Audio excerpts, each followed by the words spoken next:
I'm Gilbert Solis, and today I'm going to show you how to create an effortless, super flattering contoured look using Instamark.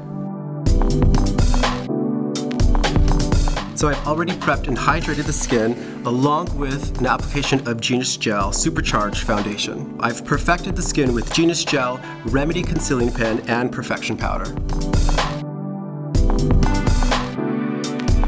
So now I'm going to contour with Instamark in Dream Filter.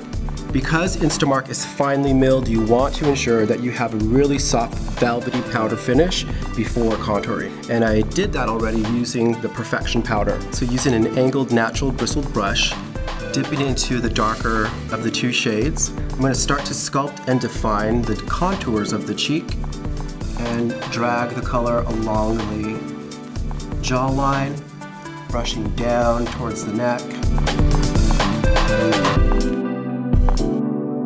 I'm going to hit the outer corners of the temple. I'm going to do the same thing on the opposite side. What's important here is you want to drag the color into the hairline so that you don't get this line of demarcation. Keeping the color within the top and the lower part of the ear really helps to ensure that you're building out lots of dimension onto the face. The whole idea is that you give this sort of illusion of a lift, taking that darker shade around the entire perimeter of the face. With Instamark contouring powder, you can really redefine the structure of the face. So Instamark is ultimately really versatile. So I'm going to take the same taupey shade and run it along to the crease of the eye, giving the eye lots of dimension, but in a really natural way. Using that same shade, I'm going to run it down the bridge of the nose, just to give that more slimming effect. So now I'm going to highlight all of the high points of the face. Ultimately, what you want to achieve is a lot of light in the center. Open up the face and create lots of dimension.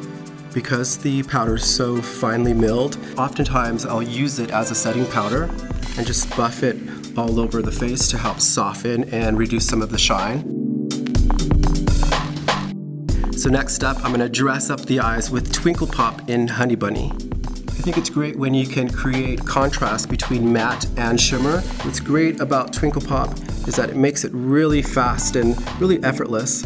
You just simply apply the creamy product to the base of the lid and then use your finger to buff and blend. Because we're focusing so much on the contour of the face, we want the rest of the eyes to be subtle. So next I'll define the eyes using the highliner in Rococo. So I'm going to run the eyeliner along the base of the lash. And again, just using my fingertip to smudge that, to soften up that line, starting from the outer corner of the eye. So the crayon glides on really smoothly, and you have about 60 seconds to blend and smudge that out. And I'm going to tuck it just in between the root of the lashes to give the eyes more of a smoldering effect, because it really helps to define the eyes and give that look of thicker, fuller lashes. So now I'm going to finish up the eyes using Omega Lash. So using Omega Lash allows you to build lots of length, extreme volume, and all while holding the curl. For this look, I'm going to concentrate all of the application on the upper lashes to really help open up the eyes. I'm going to complete the cheeks with Shameless Blush in Obsessed. Giving the lips a little bit of shine using enamored lip lacquer in Some Girls is a great way to finish off this contoured look.